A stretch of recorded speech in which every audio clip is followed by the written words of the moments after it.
Hello everyone. आज हम trigonometry chapter को पढ़ने जा रहे हैं। ट्रिग्नोमेट्री जो वर्ड होता है वो छोटे छोटे 3 वर्ड से मिलके बने होते हैं। जैसे ट्राई, ट्राई का मतलब होता है 3, ठीक है। दूसरा वर्ड है गॉन, गॉन का मतलब होता है साइड्स। थर्ड वर्ड है मेट्रोन, इसका मतलब होता है मेजर। तो मेनली इसका मतलब होता है 3 sides measure of a triangle, ठीक है ना। अगर इसका डेफिनेशन हमें जानना हो तो इसे लिख सकते हैं कि trigonometry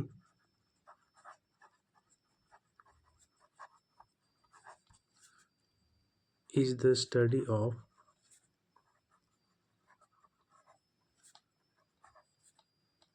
relationship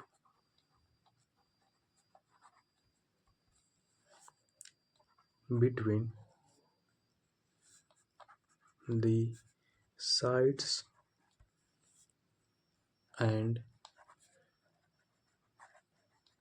angles of a triangle, ठीक है। ट्रिग्नोमेट्री क्या होता है? ये हमारा मेजर करता है साइड्स और एंगल्स के रिलेशनशिप, बताता है साइड्स और एंगल्स के बीच में किसी भी ट्राइंगल के, ठीक है। तो मेनली हम ट्रिग्नोमेट्री में राइट एंगल ट्राइंगल की बात करते हैं। किसकी बात करते हैं? राइट एंगल ट्राइंगल, ठीक है। राइट एंगल ट्राइंगल हमें मालूम होना चाहिए कि राइट एंगल ट्राइंगल में एक जो एंगल होता है वो हमारा 90 डिग्री होता है, ठीक है। अब आगे बात करते हैं जो वर्ड्स हमें बार बार सुनने आएंगे, जैसे कि साइन। एक एंगल ले लेते हैं ए। साइन यहाँ पे क्या है? साइन हमारे एक ट्रिग्नोमेट्रिक फंक्शन है और ए हमारे यहाँ पे एंगल है। साइन ए जब हम लिखते हैं इसका मतलब हमें पता चलता है कि ये साइन ऑफ एंगल ए है। ये जो साइन है SINE, ये साइन होता है फुल वर्ड, मतलब ये मेन वर्ड है, इसका शॉर्ट फॉर्म होता है साइन, हमें लिखते हैं, ठीक है। नाउ सेकंड एंगल होता है, मतलब second trigonometric function cos. Cos A, cos A से हम समझते हैं कॉस ऑफ एंगल ए, ठीक है। थर्ड हमारा होता है टैन ए। टैन ए से हम समझते हैं tan of angle A, that is sorry tangent इसे बोलते हैं, टेंजेंट, और इसे ये कोसाइन होता है, ठीक है। नाउ थर्ड होता है हमारा कोसेक। कोसेक ए, कोसेक को हम लिखते हैं cosecant of angle A. Fifth है हमारा सेक ए। सेक को लिखते हैं secant of angle A. Now the last and sixth is cot A. Cot A को लिखते हैं कोटेंजेंट ऑफ एंगल ए। तो ये हमारा शॉर्ट फॉर्म है सारे, और ये हमारा मेन होता है ट्रिग्नोमेट्रिक फंक्शंस। ए हमारे यहाँ पे एंगल है, यहाँ पे कुछ भी हो सकता है, ABCD थीटा, या फिर न्यूमेरिकल्स में नंबर्स में 30 degree, 45 degree, 60 degree and something, ठीक है। नाउ अब आगे बात करते हैं हम ट्रिग्नोमेट्रिक रेशियोज की।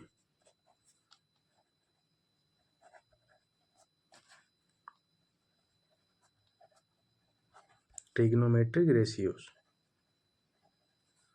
ट्रिग्नोमेट्रिक रेशियो क्या होता है? हम पहले भी फेमिलियर होंगे ये वर्ड से, हाइपोटेनस। प्रीवियस क्लासेस में हमने पढ़े होंगे हाइपोटेनस के बारे में, परपेंडिकुलर क्या होता है, और बेस, ठीक है। अब हमने क्या पढ़े अभी कि ट्रिग्नोमेट्री में हम मेनली राइट एंगल ट्राइंगल की बात करते हैं। तो अगर ट्राइंगल से समझें, ये एक राइट एंगल ट्राइंगल है, इस पे नाम दे देते हैं ABC। बी पे हमारे 90 डिग्री यहाँ पे बनेगा। 90 डिग्री कहाँ बनता है? जहाँ दो आपस में परपेंडिकुलर लाइन आपस में इंटरसेक्ट करें, स्ट्रेट लाइन, ठीक है। नाउ ट्रिग्नोमेट्रिक रेशियो में जो राइट एंगल ट्राइंगल में होता है 90 डिग्री की जो सामने वाला साइड्स होता है ट्राइंगल का वो हमारा हाइपोटेनस होता है, ठीक है। ये हमारा हाइपोटेनस होता है। और राइट एंगल ट्राइंगल में तीनों साइड्स में सबसे लॉन्गेस्ट साइड्स जो होता है वो हमारा हाइपोटेनस होता है, ठीक है। ए बी बी सी और ए सी में हमारा हाइपोटेनस जो ए सी पार्ट है वो हमारा सबसे लॉन्गेस्ट होगा। ये हर राइट एंगल में होगा कि हमारा हाइपोटेनस बाकी दो साइड से सबसे लॉन्गेस्ट होगा। अब अगर हम एंगल सी की बात करें, एंगल सी के रेस्पेक्ट में, तो जो एंगल की हम बात करते हैं उस एंगल के जो सामने वाला साइड होता है, जैसे कि यहाँ पे ए बी, ये एंगल के सामने वाले को परपेंडिकुलर बोलते हैं, ठीक है।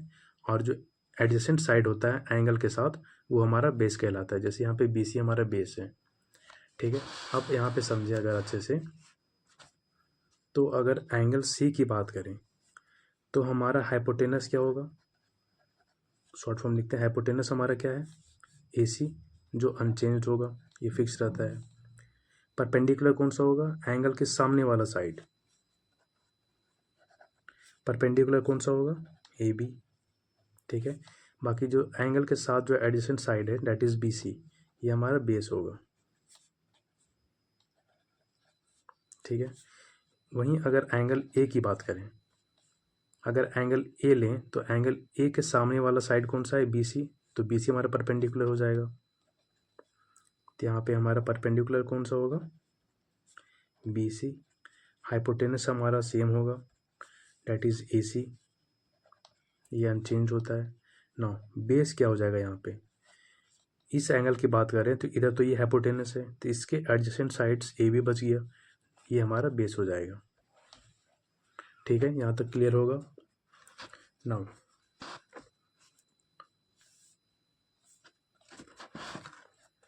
हम अपने क्लासेस में, छोटे क्लासेस में ये सुनते आ रहे हैं, पर मैंने ये फॉलो नहीं करा क्योंकि मैंने ये याद कर लिया था ऐसे, और ये प्रैक्टिस करते करते खुद याद हो जाता है। P B P H H B, Pandit Badri Prasad हर हर बोले, ऐसे करके कोई ट्रिक लगा के ट्रिक यूज़ करते थे सारे कोई, या हमारे टीचर्स लोग बताते थे। ये इंडिविजुअल पे डिपेंड करता है कि हम ट्रिक पे याद करें या क्वेश्चन प्रैक्टिस करके या ऐसे याद कर सकते हैं, ठीक है। तो ये हमारा परपेंडिकुलर, पी से परपेंडिकुलर हुआ, बी से बेस, ऐसे हाइपोटेनस। अब ट्रिग्नोमेट्रिक फंक्शन में अगर बात करें तो पहला हमारा होता है साइन। साइन एंगल ए ले लेते हैं, तो साइन ए में हमारा क्या हो जाएगा, परपेंडिकुलर अपॉन हाइपोटेनस। तो साइन फंक्शन में हमारा परपेंडिकुलर अपॉन हाइपोटेनस होता है। कॉस फंक्शन में बेस अपॉन हाइपोटेनस होता है। थर्ड होता है टैन, तो टैन ए में हमारा परपेंडिकुलर अपॉन बेस होता है। मेन ये तीन होते हैं, बाकी जो तीन होते हैं वो इसके अपोजिट होते हैं, वो आगे मैं बताता हूँ। जैसे यहाँ पे देखें, पी बाई एच जो ये फर्स्ट वाला होता है ये हमारा साइन का होता है। बी बाई एच जो होता है ये हमारा कॉस का होता है। और पी बाई बी जो है ये हमारा टैन के लिए होता है।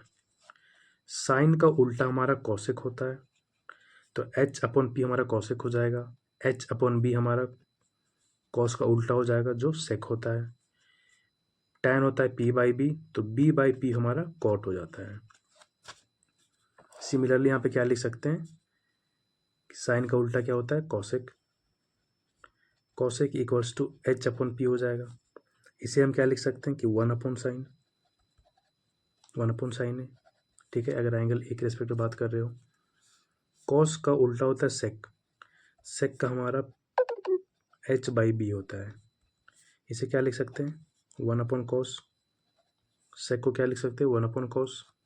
नाउ कॉट, कॉट ए हमारा हो जाएगा बेस अपॉन परपेंडिकुलर, जो हमारा वन अपॉन टैन हो जाएगा, टैन का उल्टा होता है, ठीक है। इसी तरह हम सेम लिख सकते हैं इसे,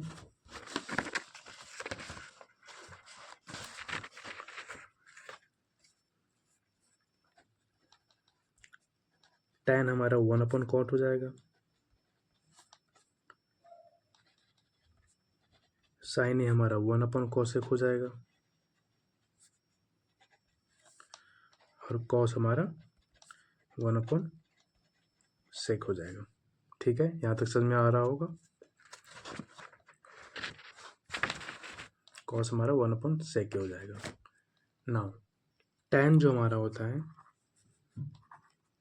वो हमारा परपेंडिकुलर अपॉन बेस होता है।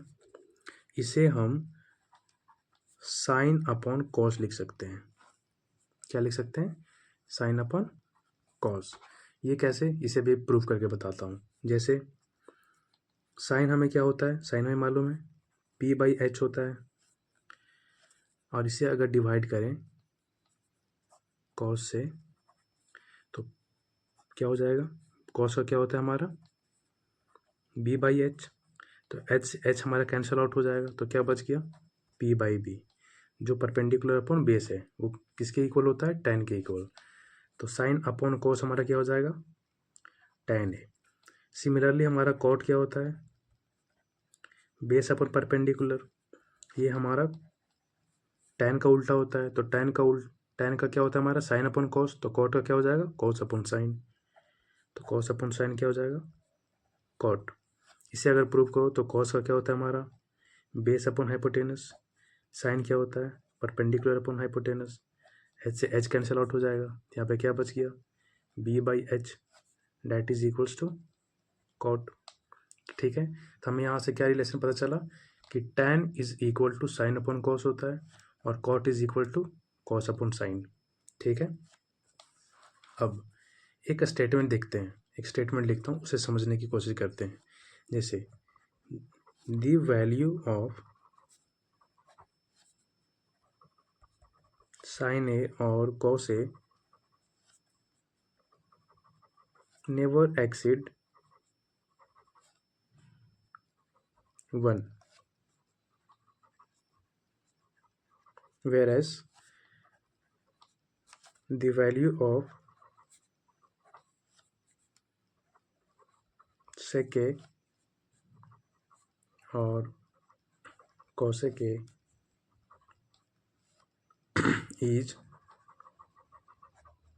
is always greater than और equal to 1। ठीक है, जैसे अभी हमने एक ट्रायंगल पे प्रूफ करके देखता हूँ इसे समझ के। ट्रायंगल में क्या था, इसे नेमिंग देने के बाद एंगल बी पे 90 डिग्री है, तो 90 डिग्री के सामने वाला साइड कौन सा होता है? हाइपोटेनस होता है। अगर एंगल सी की बात करें तो बी सी हमारा बेस हो जाएगा, और एंगल के सामने वाला जो साइड होता है वो हमारा परपेंडिकुलर हो जाएगा। ठीक है, अब इस ट्रायंगल में देखें तो हमारा हाइपोटेनस क्या होता है? ट्रायंगल का सबसे लॉन्गेस्ट साइड होता है, और हमारा साइन का क्या होता है फॉर्मूला? Perpendicular upon hypotenuse. तो हाइपोटेनस से तो हमारा हमेशा परपेंडिकुलर क्या होगा? छोटा होगा। अगर एग्जांपल में देखें, अगर ये हमारा 2 है परपेंडिकुलर, तो हमेशा 2 से बड़ा ही होगा हाइपोटेनस, क्योंकि ये सबसे लॉन्गेस्ट साइड होता है। तो 2 से अगर ग्रेटर देन अगर हो, तो अगर मान के चलो ये 3 हो, तो इसे डिवाइड करने पे क्या आएगा? 0 पॉइंट समथिंग ही आएगा, डैट इज लेस देन 1।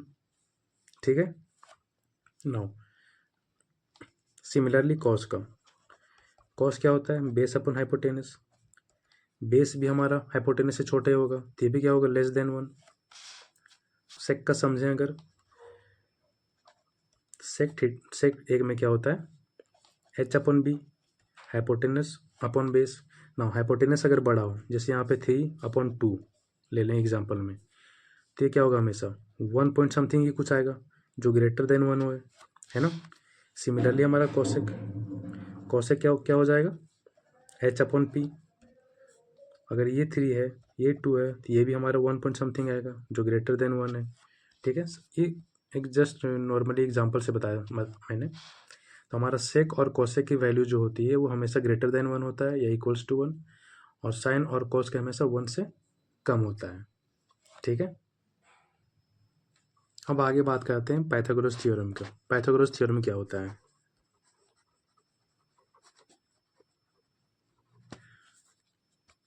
उम्मीद करता हूँ पाइथागोरस थ्योरम के बारे में भी आप लोग ने कहीं तो पहले सुना ही होगा प्रीवियस क्लासेस में। पाइथागोरस थ्योरम हमें क्या बताता है कि हाइपोटेनस का स्क्वायर करने पे हमारा परपेंडिकुलर का स्क्वायर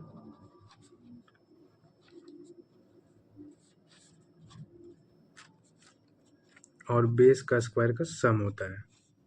ठीक है, तो पाइथागोरस थ्योरम क्या बताता है हमें कि हाइपोटेनस का square is equal to perpendicular square plus base square.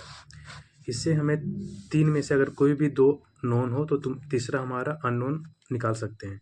जैसे अगर हमारा हाइपोटेनस गिवन हो, परपेंडिकुलर गिवन हो और बेस नहीं गिवन हो, तो बेस कैसे निकालेंगे? बेस का square will be equals to hypotenuse में परपेंडिकुलर को माइनस कर देंगे, तो हाइपोटेनस का स्क्वायर में परपेंडिकुलर का स्क्वायर माइनस कर देंगे।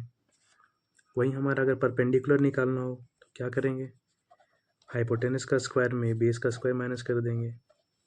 ठीक है, यहाँ तक समझ में आ गया। अब आगे बात करते हैं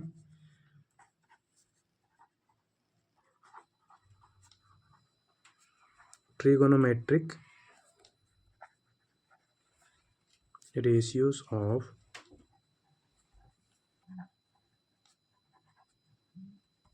specific angles। ठीक है, trigonometric ratios of some specific angles. जैसे साइन फंक्शन में 0 डिग्री पे वैल्यू क्या होता है, 30 डिग्री पे वैल्यू क्या होता है, 45 डिग्री पे क्या होता है, 60 डिग्री एंगल पे क्या होता है और 90 डिग्री एंगल पे क्या होता है। ये हमारे कुछ स्पेसिफिक एंगल्स हैं। ऐसे तो बहुत सारे होते हैं बट मेनली हमें इस 4-5 की हमें मालूम होना चाहिए। जैसे साइन 0 की, 30 की, 45 पे, 60 और 90 पे वैल्यूज़ क्या होता है। इसे निकालने के लिए एक मैं ट्रिक बताता हूँ। वैसे तो हमें ये याद करना पड़ेगा। पहले 0, 1, 2, 3, 4 लिखना है। अब सबको 4 से डिवाइड कर देना है। 4 से डिवाइड करेंगे, 4 से डिवाइड करेंगे, 4 से, 4 से और इसे भी 4 से। 4 से डिवाइड करने के बाद सब में रूट लगा देना है। रूट लगाएंगे, रूट लगाएंगे। ठीक है, रूट लगाएंगे। नाउ 0/4 और रूट, 0/4 क्या होगा? 0, तो रूट लगाओ, सही नहीं, ये तो 0 ही होगा। नाउ 1/4, 4 का रूट क्या होता है? 2 होता है और 1 का रूट 1, तो 1/2 आ जाएगा। नाउ 2 से ये 2 बाद में कट जाएगा, 2 2 जा 4, तो ये 1/2 आ गया। 1/2 का रूट क्या होगा? 1 का रूट 1 और 2 का रूट 2 ही होगा। यहाँ पे ये तो डिविजिबल नहीं है, तो 3 का रूट 3 और 4 का रूट क्या होता है? 2। यहाँ पे 4 से 4 कट गया, 1 का रूट क्या होगा? 1। तो हमारा साइन 0 डिग्री पे कितना आया? 0, 30 डिग्री पे 1/2, 45 डिग्री पे 1/√2, 60 डिग्री पे √3/2 एंड 90 डिग्री पे 1। ठीक है, नाउ कॉस का निकालते हैं। कॉस 0 पे जो होता है हमारा, साइन वाले सारे फंक्शंस के एंगल्स के रिवर्स कर देने पे वैल्यूज आ जाएंगे। जैसे जो कॉस साइन 0 है वो इसका कॉस 90 पे चला जाएगा, इसका साइन 90 वाला कॉस 0 पे आ जाएगा। तो इसे यहाँ से रिवर्स कर देते हैं। 1 √3/2, 1/√2, 1/2 एंड 0। तो हम यहाँ से क्या देख सकते हैं कि साइन 0 जो होता है वो हमारा कॉस 90 के इक्वल होता है, साइन 30 हमारा कॉस 60 के इक्वल होता है और साइन 45 पे हमारा और कॉस 45 पे क्या होता है? वैल्यूज सेम होता है, दैट इज़ 1/√2। ठीक है, यहाँ तक समझ में आ गया। अब आगे साइन कॉस हो गया, देन थर्ड फंक्शन क्या होता है हमारा? टैन। ये इसी तरह सीरियल में चलता है। ठीक है, ये याद करने की तरीके हैं एक तरह से। टैन का जो होता है हमने क्या पढ़ा था अभी? साइन अपॉन कॉस होता है, तो 0/1 क्या हो जाएगा? 0। 1/2 को डिवाइड करेंगे √3/2 से, तो हमारा 2 से 2 कट जाएगा, तो क्या बच जाएगा यहाँ पे? 1/√3। ठीक है, ये 1/√2 को डिवाइड करेंगे 1/√2 से, तो क्या आ जाएगा? 1। √3/2 को 1/2 से डिवाइड करेंगे तो 2 2 कैंसिल हो जाएगा, क्या बच जाएगा? √3। 1/0 क्या हो जाएगा? नॉट डिफाइंड, तो उसे हमें इन्फिनिटी लिखते हैं या फिर नॉट डिफाइंड।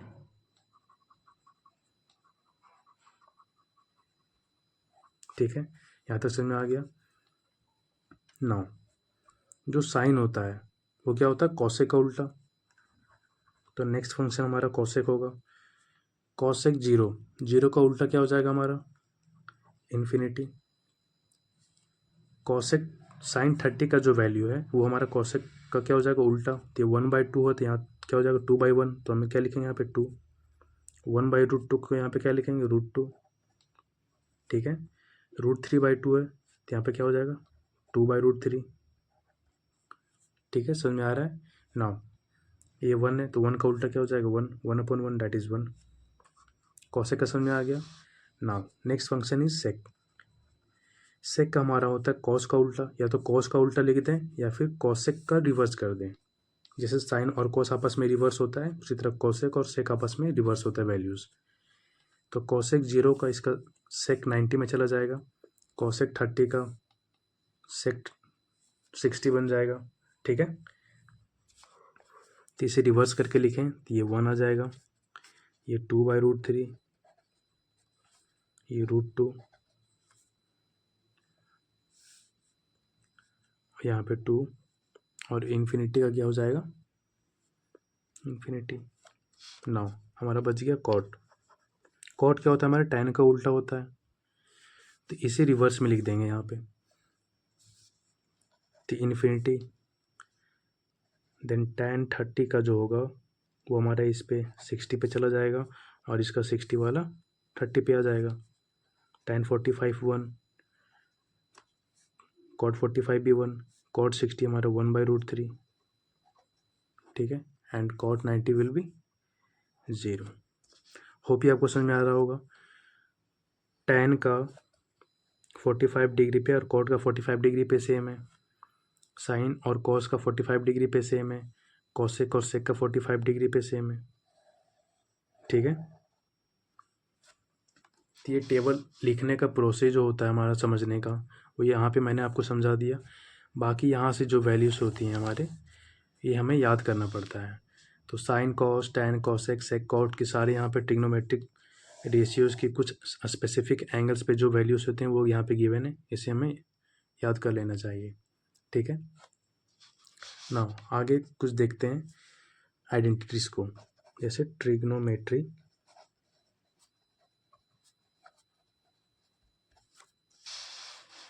आइडेंटिटीज़।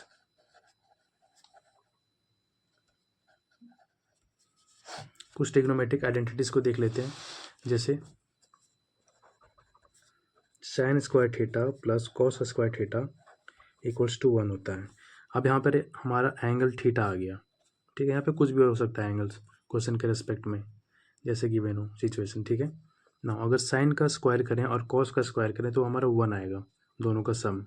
ठीक है, तो यहाँ से अगर हमें कॉस निकालना हो, सिर्फ हमें कॉस इक्वल्स टू क्या लिख सकते हैं? Cos square theta equals to 1 minus sine square theta लिख सकते हैं। साइन इधर पॉजिटिव में इधर आएगा तो नेगेटिव में आ जाएगा। सिमिलरली अगर हमें सिर्फ स्पेसिफिकली साइन को निकालना हो, साइन लिखना हो, तो क्या लिखेंगे? कॉस को उधर कर देंगे तो 1 माइनस कॉस स्क्वायर थीटा। ठीक है, सेकेंड आइडेंटिटी हमारा होता है sec square theta minus tan square theta equals to 1। Sec square को टेन स्क्वायर को अगर माइनस करते हैं तो 1 आता है हमारा। यहाँ पे हम सेक स्क्वायर थीटा को क्या लिख सकते हैं? 1 plus ten square theta. Ten उधर जाएगा तो पॉजिटिव में आ जाएगा। सिमिलरली अगर टेन हमें निकालना हो, टेन लिखना हो, तो क्या लिखेंगे? टेन स्क्वायर को उधर रखेंगे पॉजिटिव में तो 1 इधर आ जाएगा, तो this will be sec square theta minus 1। ठीक है, थर्ड आइडेंटिटीज होता है हमारा cosec square theta minus cot square theta equals to 1। Similarly अगर कोसेक स्क्वायर थीटा निकालना हो तो क्या लिखेंगे? 1 प्लस कॉट स्क्वायर थीटा।